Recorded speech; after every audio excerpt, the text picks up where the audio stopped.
Hubo un tiempo en el que a la Argentina le decían el granero del mundo. Ese parecía ser el destino de nuestro país en la escena mundial.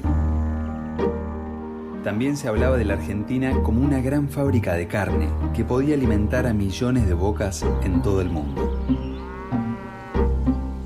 Nuestro país tenía una ventaja en comparación con otras naciones: miles y miles de kilómetros cuadrados de tierra naturalmente fértil. Sin embargo, algo nuevo estaría creciendo en nuestro suelo, además de granos y vacas. Algo que forjaría nuestra identidad frente al mundo y frente a nosotros mismos, movilizando la potencia y energía de todos sus recursos y su gente. Algo que se conocería más adelante como nuestra industria nacional.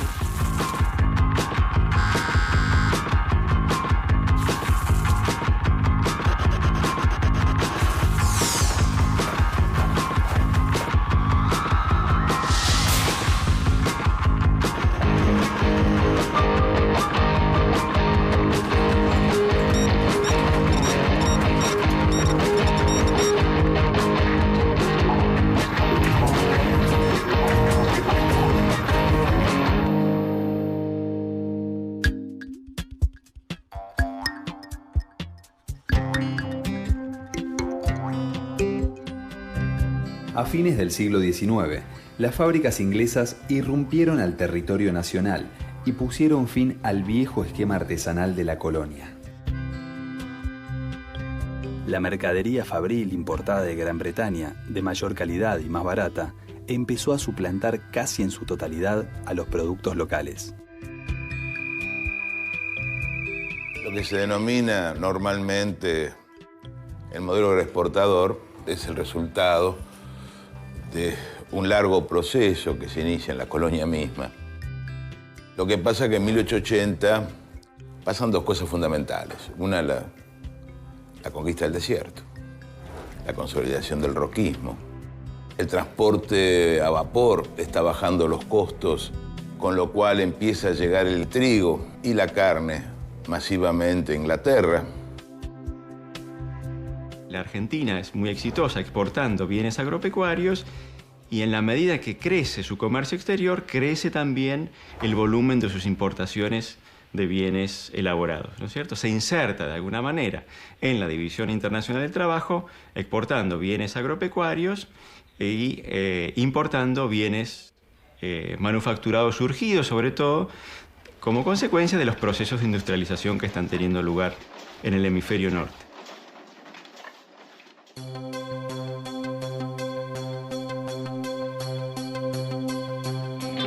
Es un modelo basado en el libre comercio.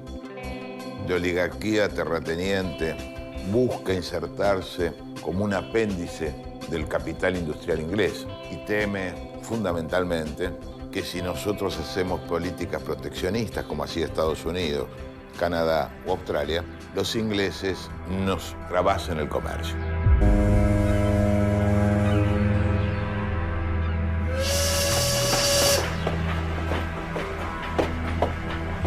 A diferencia de lo que sucedió en otros países, en la Argentina la construcción de la red ferroviaria no ayudó a promover la actividad de la industria local. Básicamente el 99% fue hecho por empresas con capitales de origen inglés. El modelo agroexportador y el trazado de las líneas ferroviarias son fruto del mismo proceso, por lo tanto van unidos. Porque en ese momento el sistema económico nacional se apoyaba solamente en exportar carne y granos. La red ferroviaria argentina tiene una alta densidad de ramales que se utilizaron para la explotación de la agroganadería, que era la base del sistema económico en esa época, con salida en el puerto de Rosario, en el puerto de Buenos Aires y en el puerto de Bahía Blanca. La curva de producción de exportaciones graneras aumenta exponencialmente en forma paralela a la longitud de la red ferroviaria. Por eso entre 1880 y 1915 aproximadamente, las líneas ferroviarias aumentan de un par de miles de kilómetros y se van a superar los 20.000.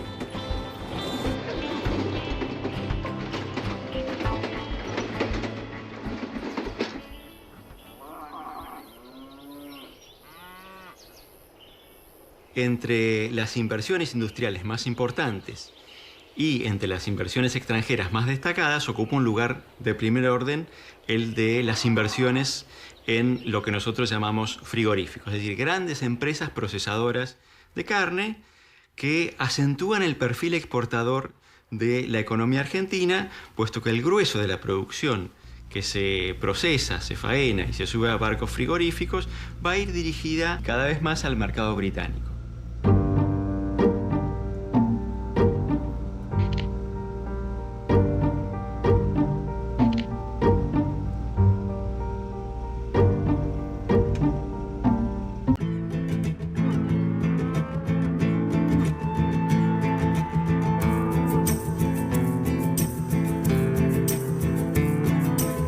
Los primeros frigoríficos, Drabble, Terrazón y demás, son empresas relativamente pequeñas. Esa etapa es una etapa relativamente experimental del comercio internacional de carne. Va a tomar gran vuelo cuando entren a tallar sobre todo las empresas británicas y las empresas norteamericanas. Esas van a desplazar a las primeras que se habían organizado, sobre todo sobre la base de capitales anglo-argentinos.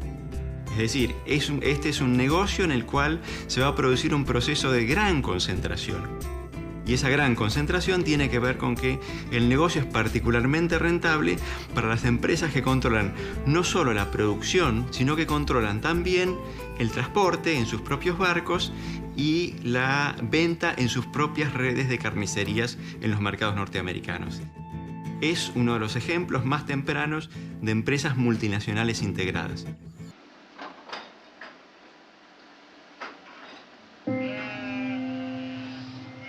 A fines del siglo XIX, los trenes y los frigoríficos trajeron oportunidades inéditas de comunicación y transporte y abrieron un nuevo ciclo económico que reemplazó al agotado modelo de la lana.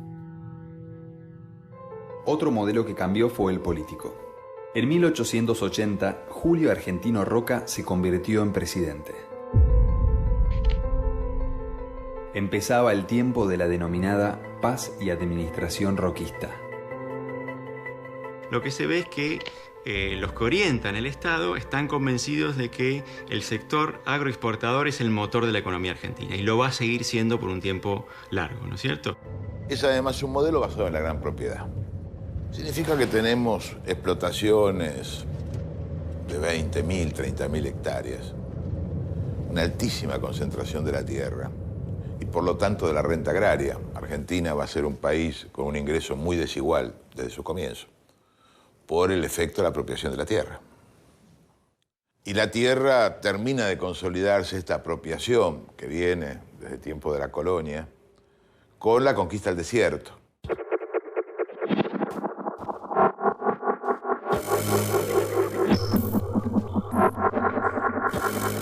Son 15 millones de hectáreas bien situadas que se reparten entre unos pocos.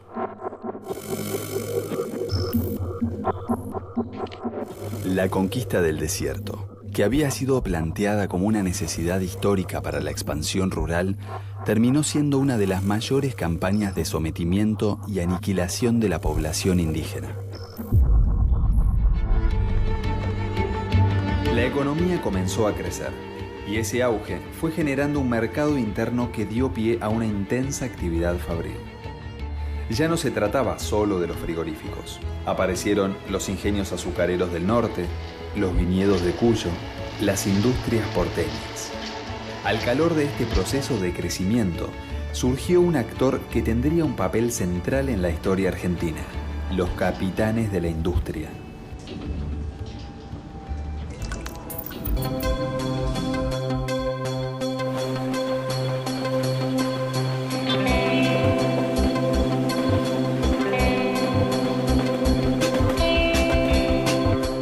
Cuando uno mira el tejido industrial argentino que comienza a cobrar forma en el cambio de siglo y se consolida en las primeras décadas del siglo XX, se advierten 2 o 3 tipos de empresas. Una son las pequeñas empresas familiares que han crecido sobre todo sobre la base del talento de sus orientadores. Y ahí la figura de los empresarios inmigrantes es decisiva. Tenemos un segundo nivel de empresas que son pequeños talleres, ¿no es cierto?, que siempre van a acompañar el desarrollo industrial, pero sin crecer demasiado. Y finalmente tenemos un tercer universo, que es el de empresas grandes. Algunas no nacieron tan grandes, pero otras sí, desde el comienzo surgieron grandes y en parte lo hicieron gracias a la inversión extranjera y que nacieron en nichos donde tenían, en muchos casos, poder oligopólico, poder de mercado. Surgieron entonces los capitanes de la industria, un grupo de emprendedores que descubrió que la actividad fabril podía ser una fuente de beneficios tanto o más interesante que otras áreas. Eran los principales inversores del capital, los propietarios de las mayores empresas, los voceros del sector. Como consecuencia del crecimiento de la demanda, de la cantidad de consumidores, del poder adquisitivo de los consumidores, empiezan a transformarse los procesos productivos y a dar lugar a la emergencia de las primeras grandes chimeneas.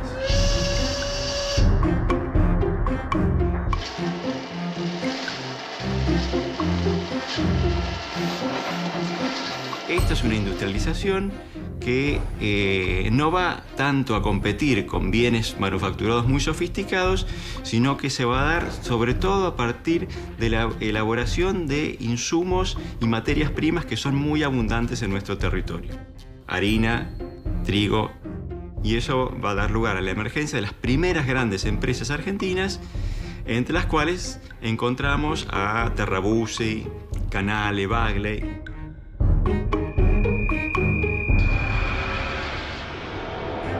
La expansión del modelo agroexportador que regía en la economía desde hacía varias décadas parecía no tener límites. Sin embargo, en 1890, la burbuja estalló.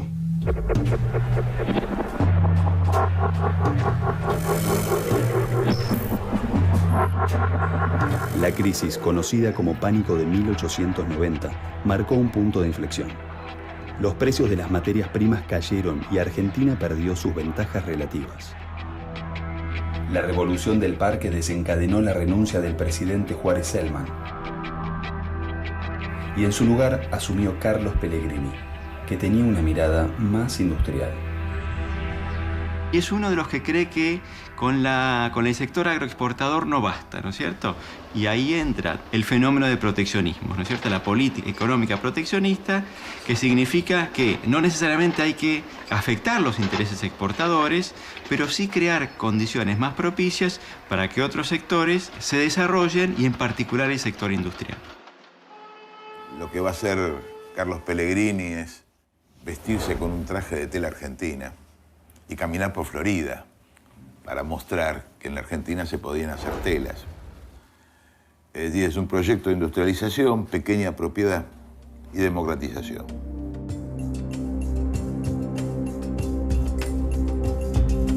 Dentro del grupo de los capitanes de la industria, hubo una empresa que aprovechó más que ninguna otra las ventajas que ofrecía la Argentina de la época: Bunge y Born. Una empresa que, gracias a la ayuda de algunos buenos contactos, se convirtió en un paradigma del modelo agroexportador. Su influencia atravesaría todo el siglo XX.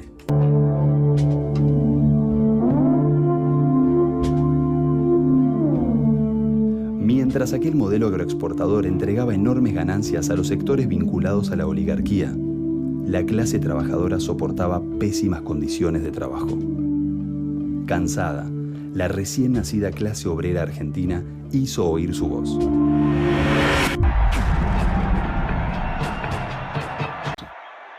Las huelgas en esa época eran grandes pruebas de fuerza entre capitalistas, trabajadores y Estado que se dirimían a lo largo de días, meses y generalmente con un saldo represivo que va dando lugar muy paulatinamente a negociaciones paritarias o cierta apertura institucional hacia ese tipo, hacia los gremios que en realidad tenían la capacidad de fuerza.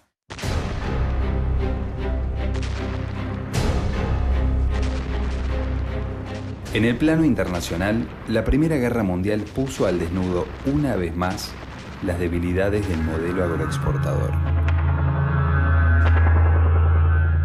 Cuando se interrumpe el mercado mundial, caso de la Primera Guerra, el desarrollo industrial es tan limitado que lo que se produce es una contracción brutal de la economía. Habían subido los precios, los aranceles eran en pesos, por lo tanto nos invaden de nuevo las importaciones y lo poco que había crecido la industria desaparece, es barrida. La mayor capacidad de producción queda en un contexto crecientemente proteccionista. El mundo de división del trabajo organizado por Inglaterra, que se está despeñando como economía hegemónica, ¿sí?, entra en crisis. La crisis del 29 también hizo su parte, debilitando a un modelo agroexportador que ya tenía fecha de vencimiento. La respuesta de las autoridades económicas argentinas es anudar lo más estrechamente posible lazos con Gran Bretaña, ¿no es cierto? Proteger ese mercado que era fundamental, sobre todo para los productores de carne.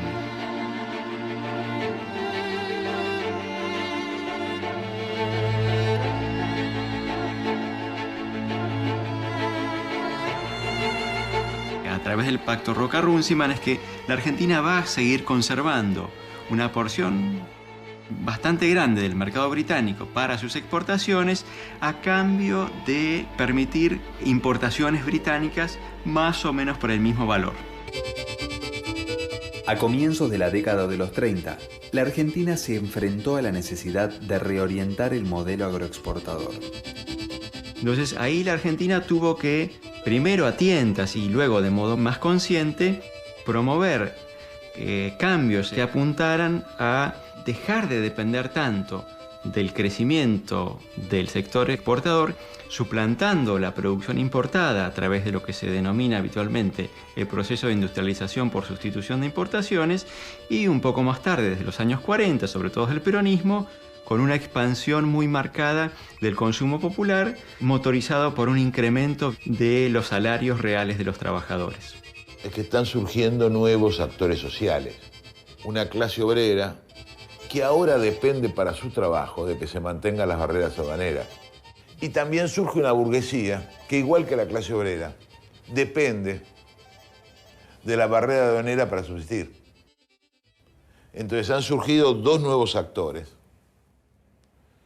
cuya articulación va a dar el peronismo.